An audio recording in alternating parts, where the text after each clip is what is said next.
Oke, kembali lagi di Kamar 320 Podcast. Podcast biasa tapi menghasilkan obrolan yang luar biasa. Yes. Bareng nih kita balik lagi nih. Aje, aku, Egi, kita mau ngomongin suatu hal yang lebih bagus lagi. Iya. Ya, tentang apa tuh? Berhubungan dengan kita Tentang tentang kita semua, apalagi kita banget ini tuh. Wah, dapat pelajaran ilmunya makin banyak nih. Iya. Tentang apa tuh? Bersama tentang ini nih. Konten, mau bikin konten apa ya? Gitu sih. Iya. Mantap ya. Oke, langsung aja nih ya, kita dengan bintang tamu. Kita tuh terkenal dengan bintang tamu, ya nggak sih? Nggak ecek kalau kita tuh bintang tamu. Oke ya. Kita perkenalkan Pak Oki. Pak, gimana kabarnya Pak? Halo, assalamualaikum. Waalaikumsalam. Alhamdulillah baik Je, sehat. Iya. Alhamdulillah. Gimana Pak? Bisa memperkenalkan diri terlebih dahulu Pak, nama atau bagaimananya, atau ada YouTube channel baru gitu? Ada lah, Pak Oki ini senior kita. Iya. Paling silakan, nama, sosial media dan lain-lain bisa terserah. Ya nama Mam Oki lah, nggak rubah dari dulu juga. Pemberian orang tua Oki Ahmad Ismail, cuman udah segede gini sekarang saya singkat jadi Oki Ais gitu, supaya nggak terlalu panjang aja. Oki Ais padahal Oki Ahmad Ismail gitu. Oke. Apalagi nih aktivitas kegiatan sehari-hari. Sosmed saya Instagram @okiaismail. YouTube juga ada Oki Ais. Gitu. Jadi semuanya yang nonton jangan lupa subscribe ke YouTube Bapak Oki Ais. Iya, apalagi Pak Oki ini suka banget sama Persib ya. Persib Bobotoh sejati. Nonton ya. Rekomendasi buat Bobotoh dan Bobotoh nih orang Bandung lah itu mah. Iya, orang Bandung. Konten-kontennya pasti bakal menarik. Ya, pokoknya jangan lupa aja. Jangan lupa orang Bandung, orang Jawa Barat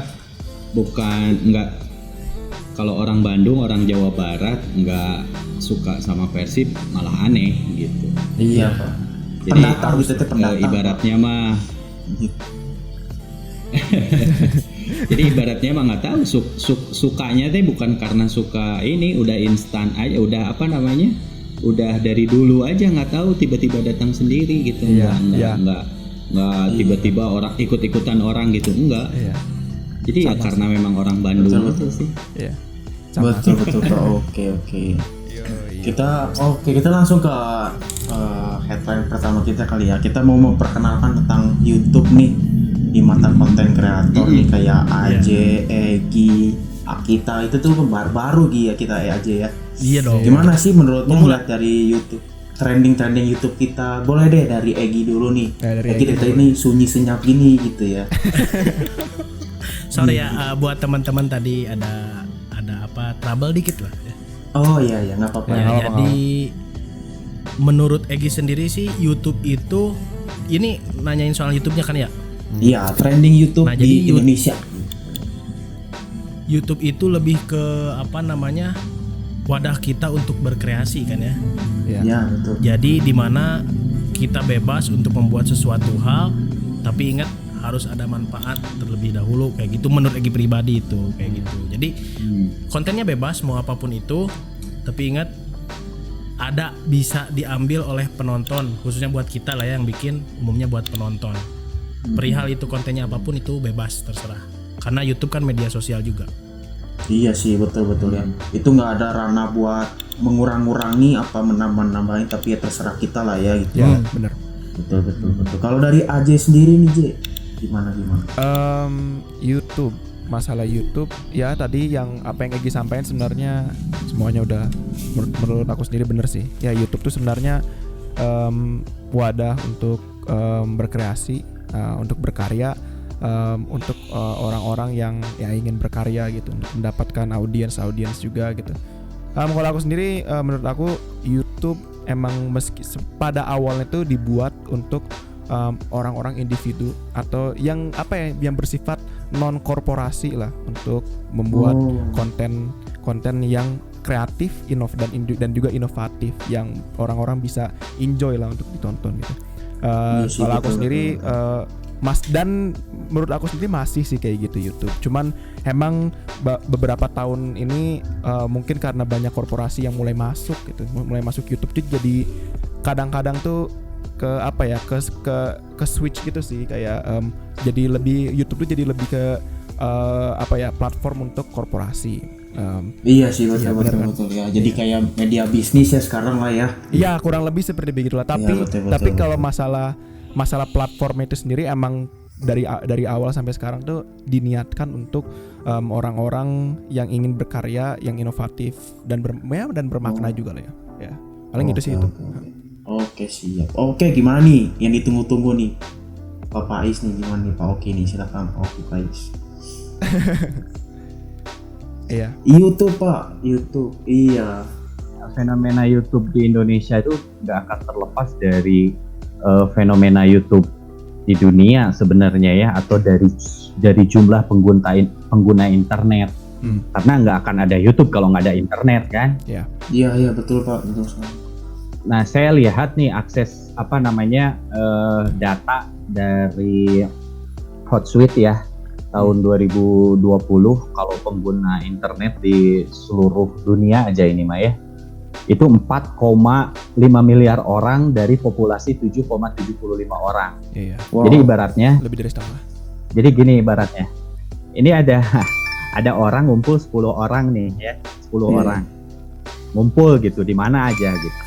Nah ibaratnya 6 sampai 7 orang sampai 8 orang lah kira-kira ya, kurang lebih segitu, itu mereka menggunakan internet gitu. Nah sisanya enggak gitu.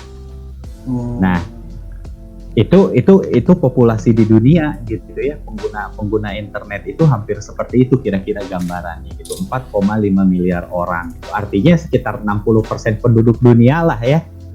Pasti pakai Pak. Iya sih. Ya, pasti pakai. Nah, kalau misalnya kita bicara YouTube-nya itu bicara di dunia gitu ya, di dunia YouTube ini menempati peringkat kedua. Pengguna internet itu, YouTube itu menempati peringkat kedua dari total populasi itu ya. Setelah Instagram ya Pak ya. Itu ya.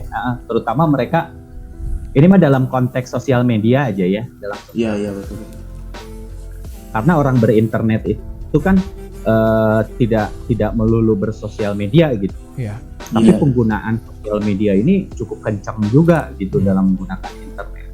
Nah, dalam konteks sosial media ini YouTube itu menempati peringkat kedua di dunia. Yang pertama Facebook, yang ketiga WhatsApp.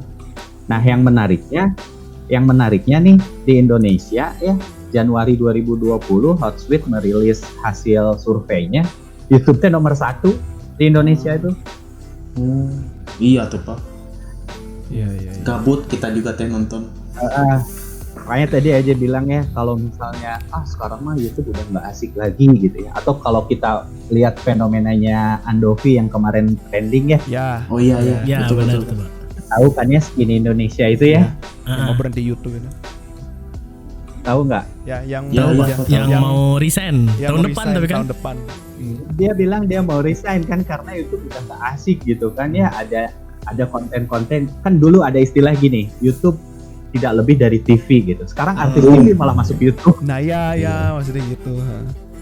Bener gak? Kayak gitu. Makanya itu yang bikin mereka akhirnya jadi gua mau ngundurin diri gitu. Sekarang YouTube gak asik lagi menurut dia gitu. Kalau dulu di eranya dia sekitar 2012-an 2000 ya sekitar gituan ya. Sampai 2015-an YouTube itu memang orang semua bisa melakukan apa saja semua di YouTube gitu. Kalau misalnya di TV ada yang mengawasi ya, dibatasi, gak boleh ngomong kasar dan lain sebagainya, tapi di YouTube kan kita bebas aja berekspresi gitu. Nah, pada saat itu terjadi gitu, makanya disebut YouTube lebih dari TV. Nah, sekarang dia melihat, atau saya juga melihat sebagai pemerhati juga, bahwa konten-konten YouTube itu sekarang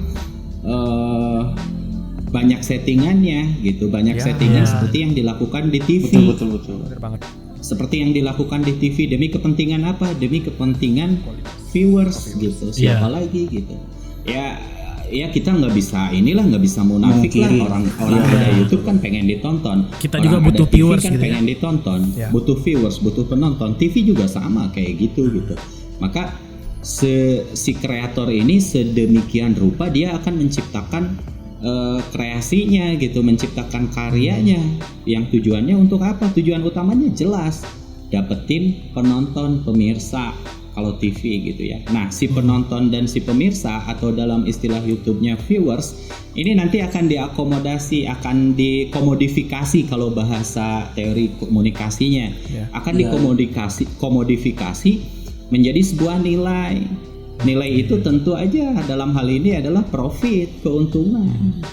Jadi gitu menurut saya. Sama saja sebetulnya mah, karena YouTube-nya juga sudah berkembang sekarang ya. Terus mungkin juga artis-artisnya paham tentang data tadi gitu ya, bahwa ternyata niche atau ceruk pasar si pengguna internet itu di seluruh dunia segini gitu. Di Indonesia itu YouTube platform media sosial nomor 1 gitu. Kenapa gua nggak masuk ke sini aja, itu kata artis ya. Jangankan artis, atau sekarang mah pejabat juga kan masuknya ke YouTube. Masuk ya. Semuanya Pada masuk ke YouTube gitu. Direktur TVRI Helmi Yahe yang kemarin selesai dari TVRI dia bikin konten YouTube sekarang. Kenapa? Karena ya mungkin mereka tahu bahwa pasarnya YouTube itu luar biasa sekarang gitu.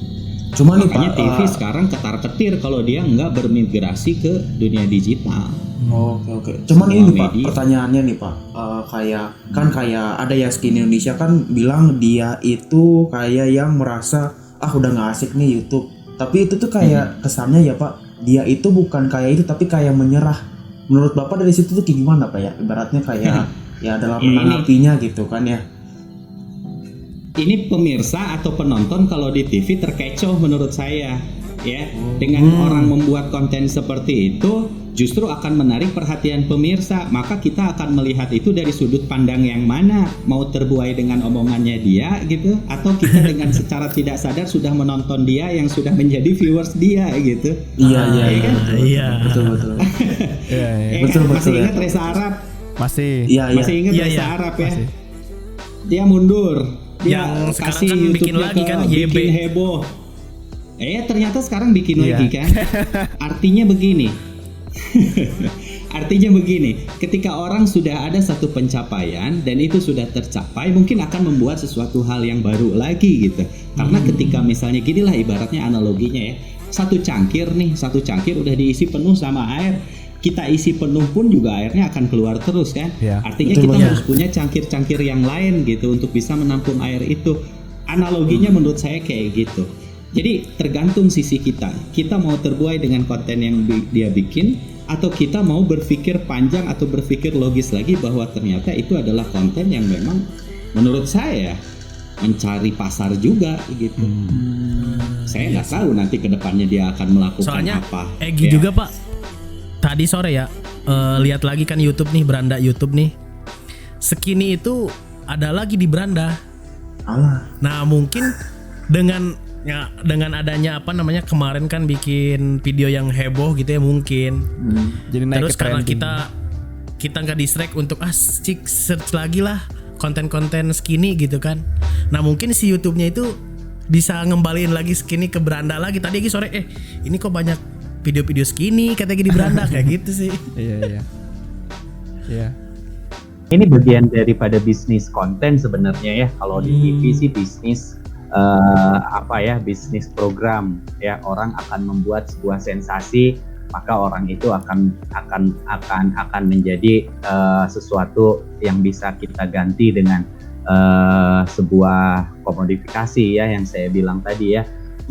Jadi akhirnya itu akan bernilai gitu. Makanya para kreator di TV itu dulu kita lihat aja misalnya. Dulu masih ingat nggak Dewi Persik dengan almarhum Julia Perez, mereka berantem di setting dan itu terbukti ya, dan akhirnya ternyata settingannya itu meleset terus membuat kedua-duanya di penjara gitu, dan ternyata itu betul menaikkan film barunya mereka gitu di bioskop ya kan. Nah hal-hal juga saya melihat itu terjadi di YouTube sekarang. itu terjadi di YouTube sekarang. Kita lihat sekarang bagaimana Andre Taulany menjual mobil, manas-manasin ke Raffi. Terus nanti besoknya muncul di akunnya Raffi, di channelnya Raffi. Besoknya lagi muncul di channelnya Andre. Terus tiba-tiba si Denny Cagur muncul misalnya. Mobil lagi gitu kayak. Coba bayangin, 3 channel dengan satu objek konten yang sama gitu ya, dengan satu objek konten yang sama, di mana kontennya itu diolah sedemikian rupa gitu. Nah, tujuannya apa? Untuk menarik viewers gitu. Nah, saya yakin mereka berdiskusi terkait dengan hal ini, nggak ujug-ujug tiba-tiba langsung main aja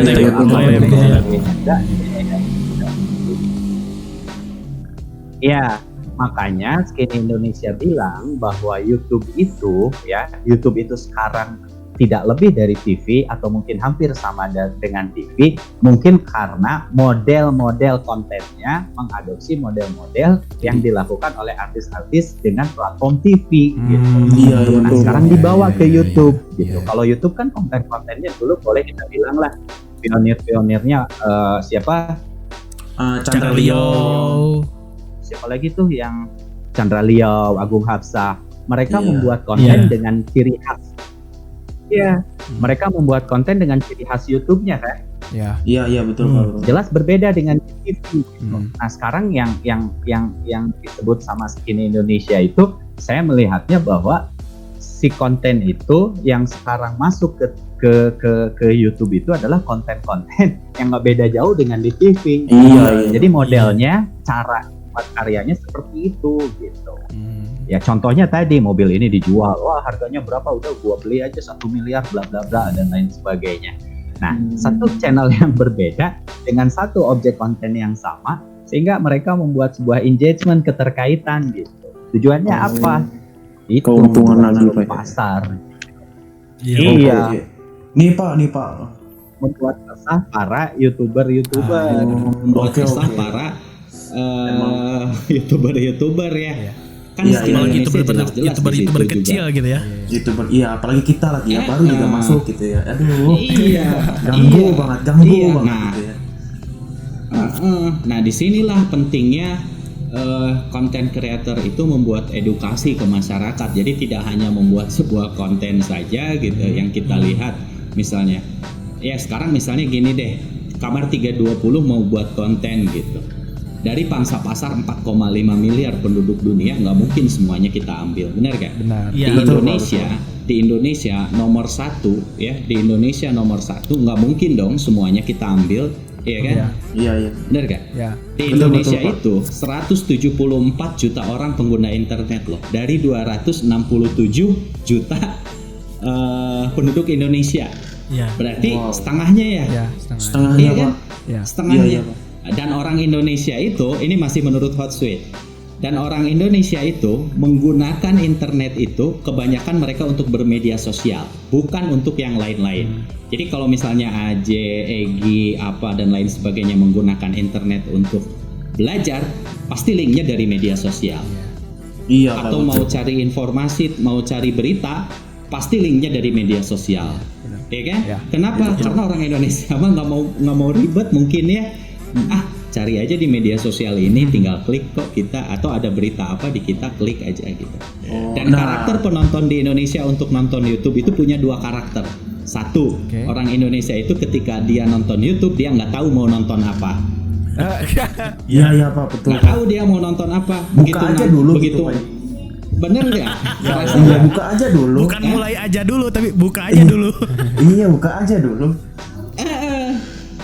Kerasa nggak sama kita? Kerasa nggak? Saya kadang ngerasa gitu. Begitu orang-orang nggak tahu ya mau hiburan, mau cari apa gitu, buka YouTube, kita nggak tahu apa yang ada di dalam YouTube itu apa gitu. Scroll, klik, terus nggak rame, balik lagi, scroll lagi, klik. Itu karakter orang Indonesia. Beda dengan orang di luar negeri. Orang luar negeri ketika buka YouTube itu dia tahu dia mau cari informasi apa, dia pengen tahu tentang apa, baru dia buka YouTube gitu. Artinya penting nggak penting orang Indonesia mah lihat gitu. Entah itu misalnya, makanya ada istilah konten receh, konten sampah dan lain sebagainya ya seperti itu karakter kita gitu. Nah, karakter yang kedua, Hah? Lanjut, Iya, silakan, lanjut Pak. dulu, Pak. Silakan. Karakter yang lanjut aja, kedua nah karakter yang kedua si orang Indonesia itu ya dia selalu melihat apa yang orang lain lihat gitu. Jadi kalau orang lain nonton, orang lain lihat, viral lah istilahnya ya, dia akan ikut-ikutan lihat gitu. Nah jadi punya dua karakter. Nah kalau kita paham tentang itu karakter orang Indonesia, terus kemudian kita sebagai content creator paham tentang itu, maka itu adalah tujuan atau sasaran pangsa pasar kita gitu dalam membuat sebuah konten. Iya, oke. Jadi akhirnya mau balik lagi ke kita mau buat konten yang menjerumuskan atau mau buat konten yang menebar kebaikan kan istilahnya gitu ya. Oke, tadi ngambil Kayak dari gitulah. yang Bapak Oki bilang Pak ya, kan ngomongnya pasar gitu ya, pasar dari konten kreator kita kan ya. Kita tuh trending kita yang saya lihat di Pak ya, maaf nih ya. Pertama itu adalah horor. Yang kedua itu nyanyian dangdut kayak bisa jadi atau apa. Terus yang ketiga tuh dia musik. Terus yang ketiga itu tuh tidak memaksud apa-apa atau agama. Kita ke agama Muslim gitu, bener nggak sih Pak gitu ya? Sampai banyak kayak iya gitu-gitu. itu kan fenomena yang nggak bisa kita benar banget, itu kan fenomena yang nggak bisa kita lepaskan. Kalau kita buka YouTube yang trending hal-hal yang demikian kan, maka masyarakatnya suka dengan hal itu gitu. Kita sebagai konten yang nggak ikut-ikutan ke sana, ya mau nggak nerima nggak gitu dengan viewers yang sedikit gitu. Tapi kalau kita mau viewers yang banyak, tapi menurut kita itu tidak ideal dengan diri kita sendiri dalam membuat sebuah konten gitu. Nah itu akan jadi dilema gitu. Ya benar nggak? Ibaratnya betul, gini. Betul Pak, betul. Ada idealis, ada profit gitu. Iya. Nah, kita mau pegang yang mana? Iya, benar. Benar gak? Kita mau pegang yang mana? Mau idealis atau mau profit? Kalau kita kerja di TV atau kalau kita bekerja di sebuah stasiun media konvensional ya, apapun itulah, mau cetak mau elektronik, dua hal ini akan selalu menjadi hantu bagi setiap para SDM-nya gitu. Kita mau idealis, tapi di satu sisi lembaga media tersebut membutuhkan profit. Jelas, mau gaji karyawan dari mana, mau bayar operasional dari mana, iya kan? Iya. Dengan mendapatkan profit yang bagus berarti kita harus membuat sebuah konten yang banyak digemari oleh pemirsanya gitu. Nah sekarang pertanyaannya, yang digemari oleh pemirsa itu apa? Itu yang disampaikan tadi sama siapa aja? Sama Jo. Sama Terus Jo. apa lagi? Sama Jo. Kailas lah, Kailas. Sama Jo ya. Iya. Sama Jo, horor ya Jo ya. Terus yang kedua apa Jo tadi Jo? Lagu-lagu musik, apalagi dangdut Pak. Itu udah pasti. Nah, itu adalah konten-konten yang disukai oleh pemirsa. Maka si SDM-nya dia harus mengorbankan idealismenya untuk mendapatkan profit tadi. Benar gak? Iya, Nah, betul. jadi dilema. Nah, lantas pertanyaan berikutnya, kita harus seperti apa? Nah, jadikan itu sebuah pisau yang bermata dua, bercabang. Ya, satu idealis, satu profesional. Kita pegang yang mana? Ya pegang gagang pisaunya dong bawahnya. Iya. Iya kan? Iya. Berarti harus seimbang. Iya. Karena apa? Karena kita profesional gitu. Jadi berpikirnya terlalu idealis enggak, terlalu profit juga enggak, karena itu akan menjerumuskan kalau terlalu profit gitu. Iya, benar. Kalau Dan kita kalau terlalu terlalu profit, idealis misalnya, bakal terus tenggelam ya, Bang? Kalau idealis bakal tenggelam. Paling ini sih terlalu Pak. idealis ya kita mau dapat profit dari mana Gi? Iya, Susah. betul. Iya sih. Paling ini sih Pak, motivasinya nih Pak, apalagi nih kita ya Pak ya, kita kan baru Pak, jadi gimana nih motivasi kita yang buat pengen mulai konten dengan, ya kan kata Bapak juga harus jadi pisau yang bermata dua gitu. Nah, Kayaknya gimana tuh, lebih Pak? ke tips dan Iya. tricks. Iya, jadi jadi tipsnya apa sih gitu? Biar kita positif gitu ya, kontennya kita gitu, biar Pak. kita apa sih namanya kontennya Ya, tuh gini. nggak terlalu. Tipsnya gini. Ayo sok Pak. Ya, kita harus bisa memilah-milah lah ya, mana konten yang memang itu baik buat siapapun gitu, nggak cuma buat kita sebagai kreator aja. Tapi kalau kita mau membuat sebuah konten yang memang orientasinya kepada profit, apalagi medianya adalah YouTube yang nggak ada buat saya nggak ada apa ya peraturan seperti layaknya di TV ada yang memantau gitu ya. Ya Iya, silakan saja, nggak ngelarang gitu ya, nggak melarang dan lain-lain gitu. Kalau kita mas bukan siapa-siapa, yang bukan artis, yang bukan siapa-siapa gitu ya, membuat konten ya buat aja gitu. Orientasinya jangan dulu profit. Yang penting kita punya keahlian apa, punya skill apa, tunjukkan dengan media itu gitu. Kalau misalnya teman-teman suka dengan ngedit, ya tunjukkan aja dulu karya teman-teman gitu. Toh dengan sendirinya juga nanti orang akan lihat, si viewers itu akan datang sendiri gitu. Nah dengan demikian teman-teman sudah menciptakan viewer sendiri, pasar sendiri gitu. Jadi nggak usah ikut-ikutan artis itu bikin prank, kita juga bikin konten prank. Di satu sisi siapa kita gitu, mereka artis gitu. Kita siapa? Iya kan? Kita siapa? Iya benar-benar. Bener gak? Iya. Artis Makanya bikin kita prank kalau biasa mau buat aja. konten gitu lihat dulu. Kita bikin prank bakal digebukin, Pak. Karena dia lihat Iya, artisnya Pak. kan. Iya. Bisa aja nanti di penjara, Iya. Pak. Kita kan gak ada yang tahu, Pak. Kalau kita misalnya bener. Makanya kita kalau buat konten mendingan kita buat yang memang untuk tujuannya membuat menunjukkan karya kita lah, skill kita lah gitu.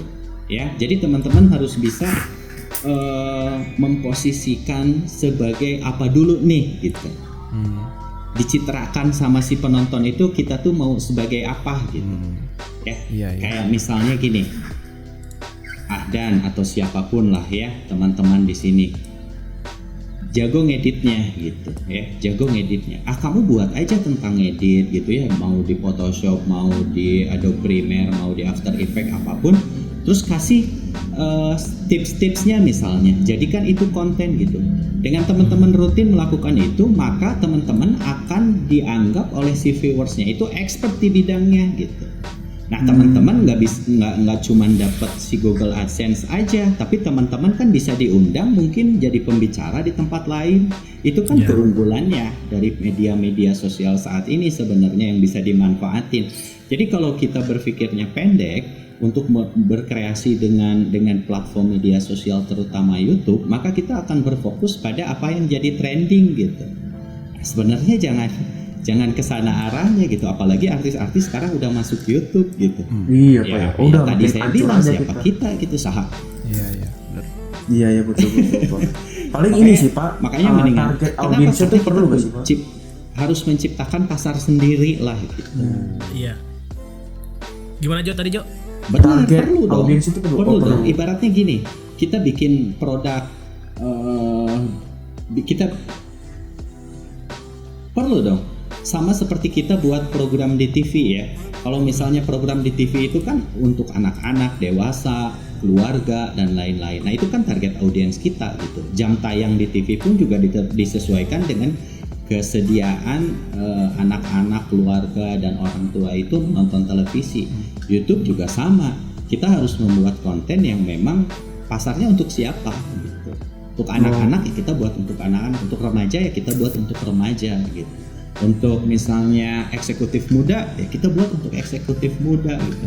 Jadi kalau mau dinikmati ya dinikmati sama orang ya kita nggak bisa random gitu. Kita harus memilih dari 174 juta orang pengguna internet tadi gitu ya, yang spend waktunya itu dalam menggunakan internet itu. Kalian tahu nggak berapa jam spend waktu seorang di Indonesia dalam menggunakan internet? 8 jam sehari. Hampir setengah aktivitasnya itu Aktivitasnya dia betul. lakukan dengan berselancar di internet. Iya. Iya. Oke. Nah, bisa kita bisa kita Gini bayangin nih. gitu. Kalau kita Pak, kreator, ini. Ya, jadi bilang apa Jo? Oke, jadinya gini. Kan kita udah ngomongin target ya, target segala macam gitu ya. Ini nih, pengen tahu nih dari Egi nih.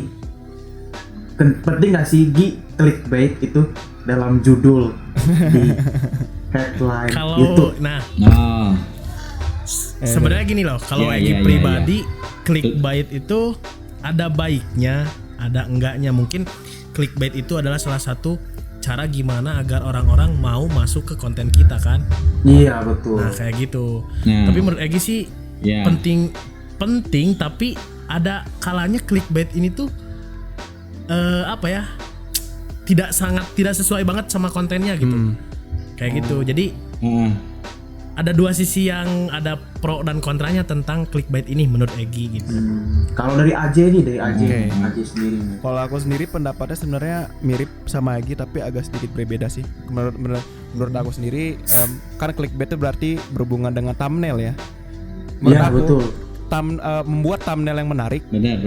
itu penting banget karena kalau misalnya tanpa thumbnail yang menarik, tanpa thumbnail yang bagus, orang-orang nggak bakal ngeklik video kita dan menurut aku itu penting.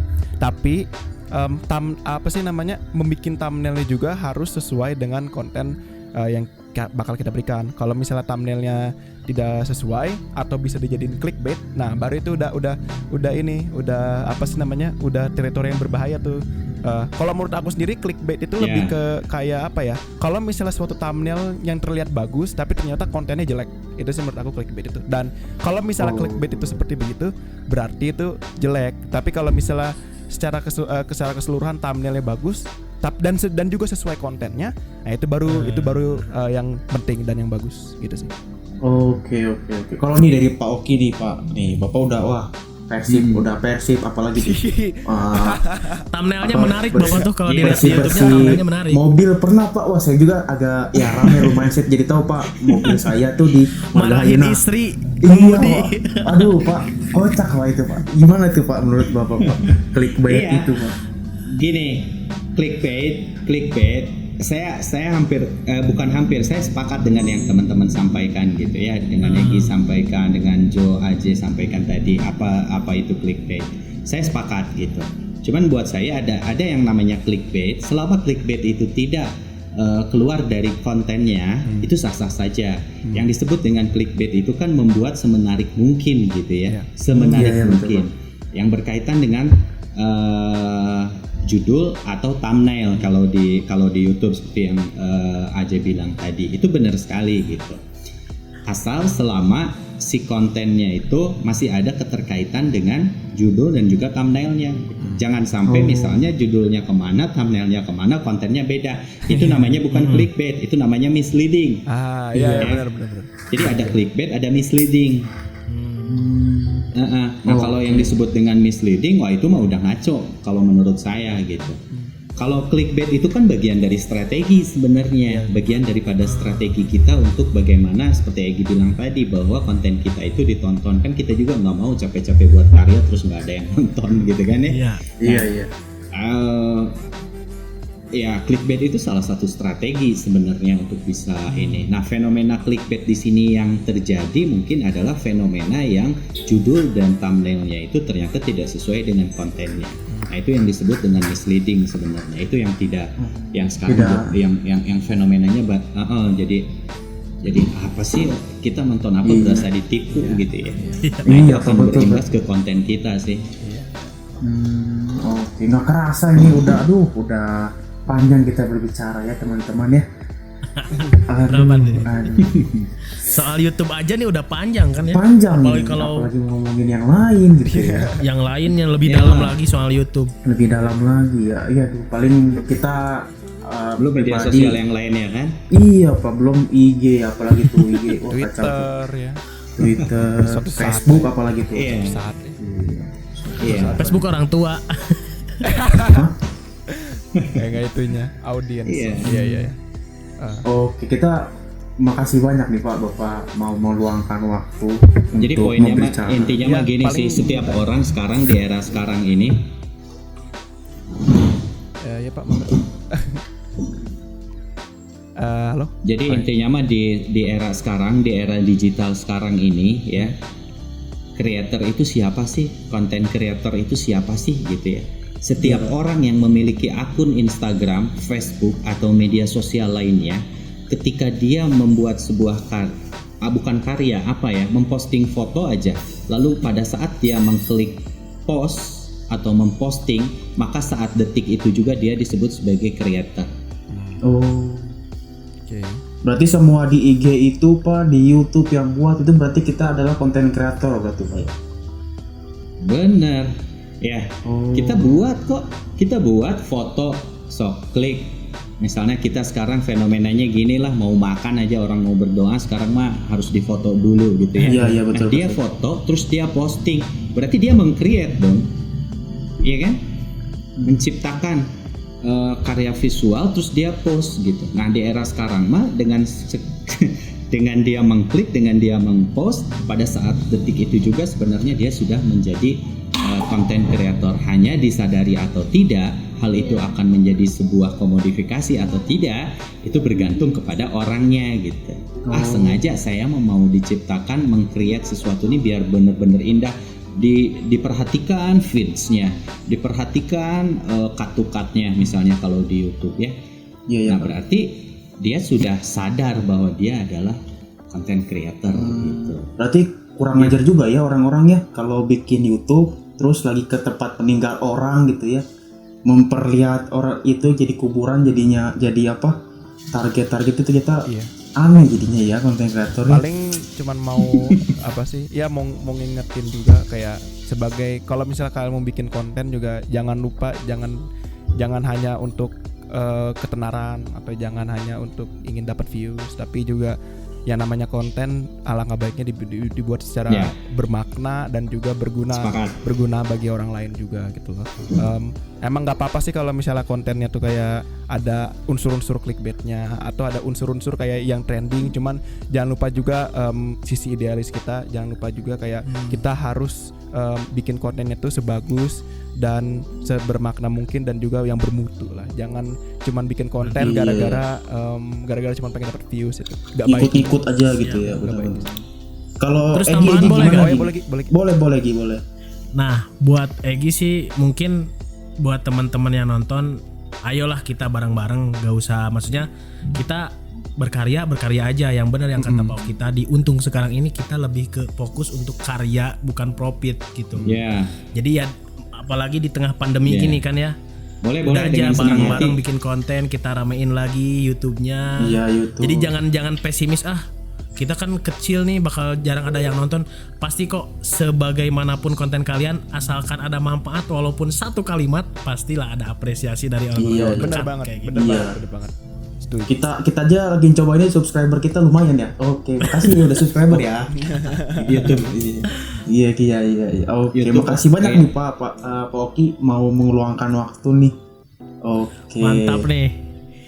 Egi aja, next. makasih banyak ya. Gimana Gi? Nanti next kalau ada waktu lagi lebih banyak, pengen banyak ngobrol lagi soal platform yang lain sama Pak Oki nih. Iya. Menarik soalnya. Ya boleh lah ya. Iya Pak. Suatu saat lah. Apalagi Facebook tuh Pak, Facebook kan tadi bilang kayak ketinggalan gitu ya. Tapi ternyata IG ya. Boleh lah, boleh. Di episode selanjutnya ntar. Iya. Iya. Oke.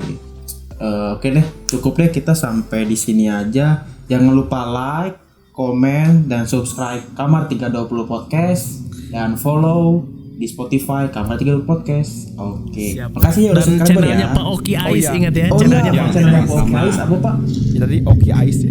Ya Oki Ais doang. Oki Ais. Iya. Oke. Um, Oh iya, mau ngasih tahu juga nih kalau 1 minggu kita bakal break dulu ya. Kita mau meluangkan waktu sejenak. Iya. Jadi Biar kita jadi konten kreator unggul.